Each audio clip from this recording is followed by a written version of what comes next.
but because physically I can't keep up, it accelerates in the quick moments of the game. Ideally, you'd want the entire game to play out slowly for you so you can completely understand not only what's happening right now, but what's probably going to happen next. But it's much more average and common that the game's just going to move at a steady, understandable pace without going slowly and boringly. That just means that you'll see the game as it's happening. It'll be happening at like 1x speed, and that's good enough for you to understand what's happening and have a decent idea of what's probably going to happen next. If in your mind the game is moving at 1.25 speed or faster, then that means you don't have a grasp of strategy and an understanding of the game yet to be able to have that 1x speed. Because the more you understand the game, the more you understand strategy, the more you understand player psychology, the slower the game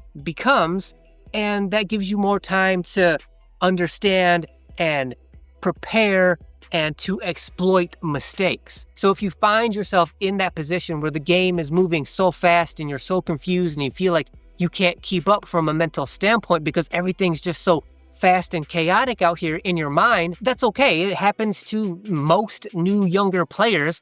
It's just a matter of getting experience and dealing with that experience in real time, and then afterwards reflecting on what happened in the game. Hopefully you have game tape of what happened. Go back, study that game tape, see what happened, see how and why it happened. The more you do that, the more understanding you have, and just naturally, the slower the game becomes in your mind. That's also another reason why it's important to watch as much basketball as possible. Not just your own game tapes, but like the NBA and college organized basketball, where you're watching really skilled, experienced players, and so you can watch them, understand what they're doing, how and why they're doing it, what mistakes they're making, how and why they're making those mistakes, just to give yourself a better understanding of the game in general. The better you understand, the slower the game will become in your mind. But it's a matter of understanding and studying, and that takes experience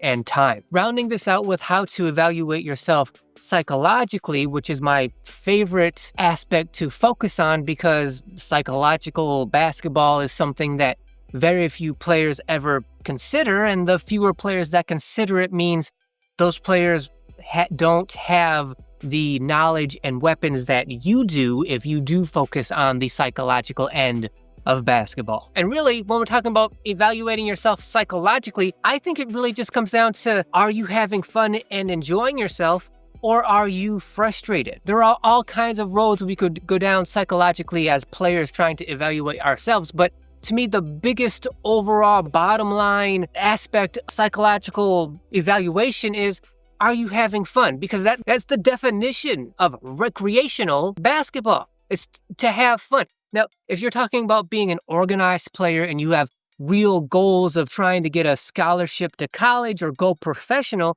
that's different. But we're talking about out here recreationally, it's all about having fun. That's the bottom line. Now, you could say this channel is supposed to be about trying to be the very best basketball player you can be, but why? Why are you trying to be that best version of yourself? Because being the best basketball player you possibly can be is fun. So, are you having fun out here psychologically? How are you playing? And this, it stems from the physical and mental aspect of evaluating yourself. Because if you're struggling physically and or mentally, then you're probably not going to be having fun.